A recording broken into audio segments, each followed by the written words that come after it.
First of all, thank you so much guys for watching my previous video and loved it too. जहाँ मैंने शुरू किया था full body weight loss session part 1, जहाँ मैंने 3 योगासन बहुत ही इजी योगासन शेयर किए थे आपके साथ, और आज मैं उसी वीडियो की पार्ट 2 दिखाऊंगी आपको, जहाँ पे मैं और 3-4 योगासन बहुत ही इजी योगासन आपके साथ शेयर करूंगी, जिसको कंटिन्यू करके आप अपने बॉडी से एक्स्ट्रा फैट लॉस कर सकते हैं, अपने बेली फैट को कम कर सकते हैं और अपने बॉडी पेन से भी राहत पा सकते हैं। तो चलिए शुरू करते हैं आज की वीडियो को। और जैसे कि पहले वीडियो में मैंने बोला था कि कोई भी योगासन शुरू करने से पहले अपने बॉडी को वार्म अप करना बहुत ज़्यादा ज़रूरी है। हमारे बॉडी को योगासन के लिए तैयार करना बहुत ज़्यादा ज़रूरी है, और उसी के लिए हम कुछ इजी आसान से कुछ स्ट्रेचिंग एक्सरसाइज करेंगे।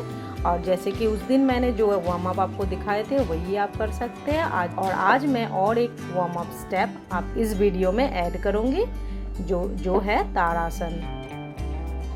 एड़ी और ताड़ासन के लिए हम एड़ी पंजे टखने मिला के खड़े हो और अपने दोनों हाथों को इंटरलॉक करके सांस भरते हुए ऊपर के तरफ पूरे शरीर को खींच देना है।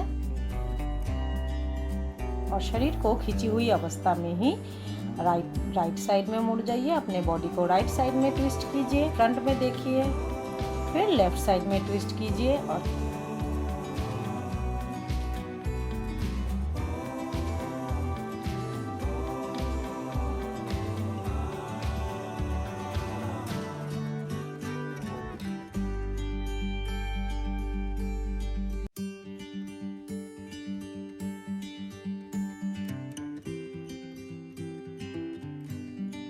और इस टाइम शरीर एकदम खींची हुई रहेगी।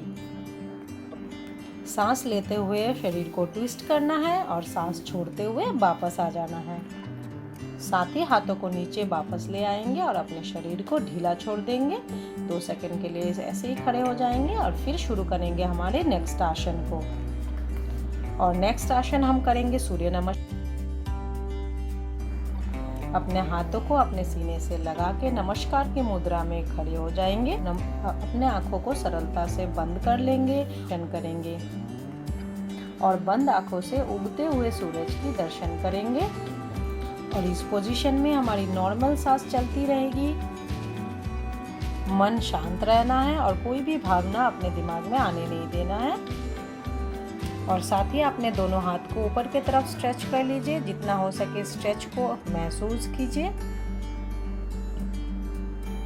और अपने पूरे बॉडी को पीछे की तरफ जितना हो सके बेंड कर लीजिए। अपने बॉडी को बिल्कुल भी प्रेशराइज मत कीजिए, जितना हो सके उतना ही कीजिए। जितना आपसे हो सके उतना देर यहाँ में रुकना है। ऐसे यहाँ में 3 से 4 सेकेंड यहाँ पे रुकते हैं हम। जितना आपसे हो सके उतना देर ही रुके और साथ ही अपने हाथों को वापस ज़मीन में लेके आइए। अपने पैरों के दोनों तरफ टच करके रखिए हुए और सांस भरते हुए अपने बायां पैर को पीछे ले जाएंगे। जितना हो सके बैक बेंडिंग करेंगे और सांस छोड़ते हुए दोनों पैरों को कान में और पर्वताकार आसन में खड़े हो जाएंगे।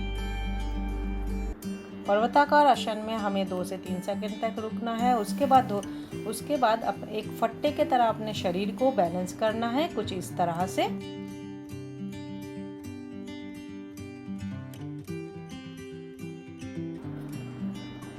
थोड़ी देर रुकना है और उसके बाद अपने पूरे शरीर को फ्लोर में धीरे धीरे लगा देना है। अपने पूरे शरीर को नीचे ले आना है फ्लोर में। आपकी एरिया सीधी रहेगी, आपकी कोहनी सीधी रहेगी और आपकी नाभि 1 इंच ऊपर रहेगी, कुछ इस तरह से। फिर सांस भरते हुए सर्पासन की स्थिति में आना है। सर्पासन की स्थिति में कमर से लेकर पैर तक आपके मैट में ही लगी रहेगी और कमर का आगे का हिस्सा ऊपर की तरफ खींची हुई ऊपर की तरफ खींच देंगे। जितना हो सके बेंड कीजिए और आंखें कोमलता से बंद रखिए। अपने हाथों को एकदम सीधी रखनी है। अपने कमर को जितना हो सके उतना ही बेंड करना है, ज़्यादा प्रेशराइज नहीं करना है अपने कमर के साथ। अगर आपको बैक या कमर का दर्द हो तो ज़्यादा देर नहीं कीजिए।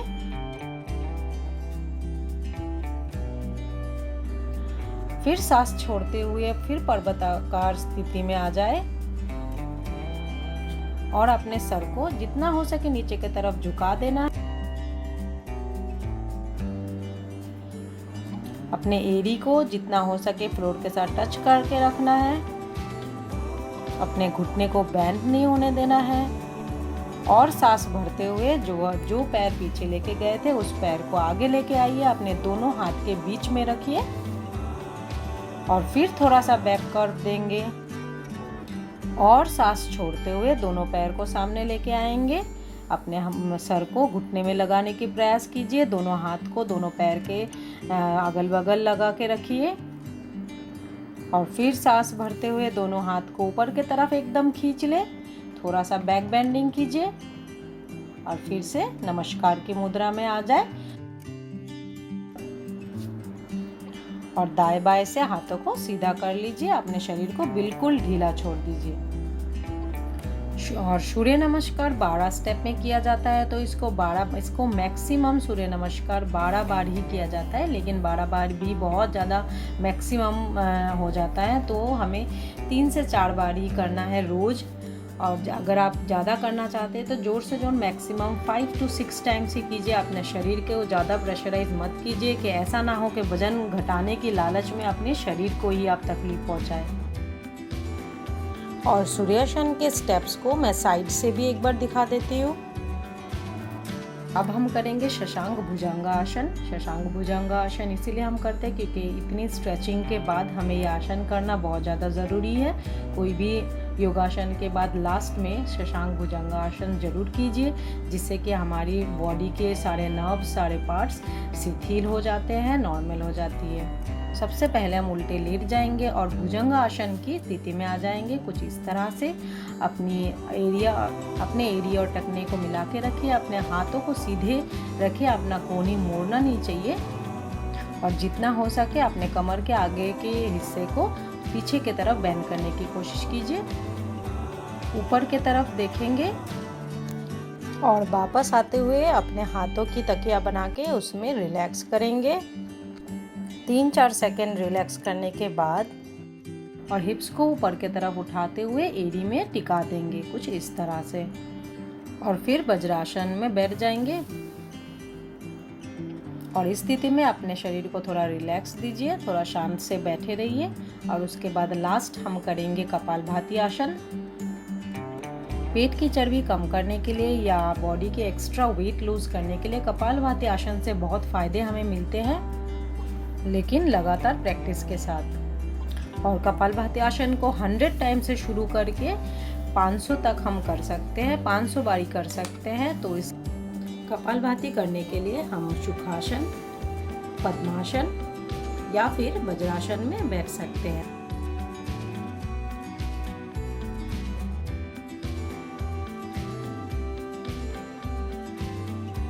मैं यहाँ पे वज्रासन में बैठूंगी।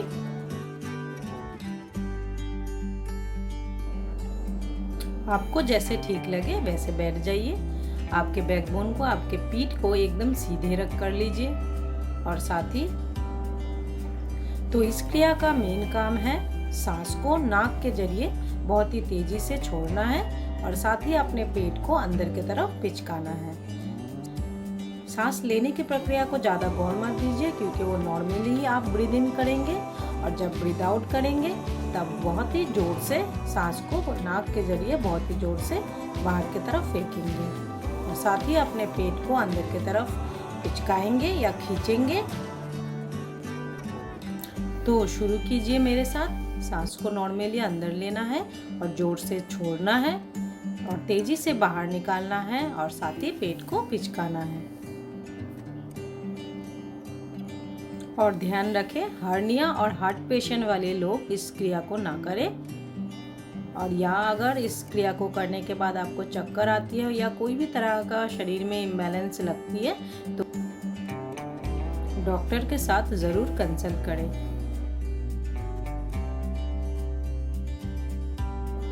तो कपालभाति एक संस्कृत शब्द है। कपाल का मतलब है माथा और भाति की मतलब है उजाला या लाइट या चमक। और कपालभाति आसन रेगुलर करने से हमारे शरीर में एक अलग चमक आती है, हमारे शरीर में, हमारे चेहरे में एक चमक आती है और हमारे पेट की चर्बी भी कम होती है। और अगर आपने अभी तक मेरे चैनल को सब्सक्राइब नहीं किए हैं और अगर आप कोई नया व्यूअर है तो मेरे चैनल को सब्सक्राइब ज़रूर कीजिए।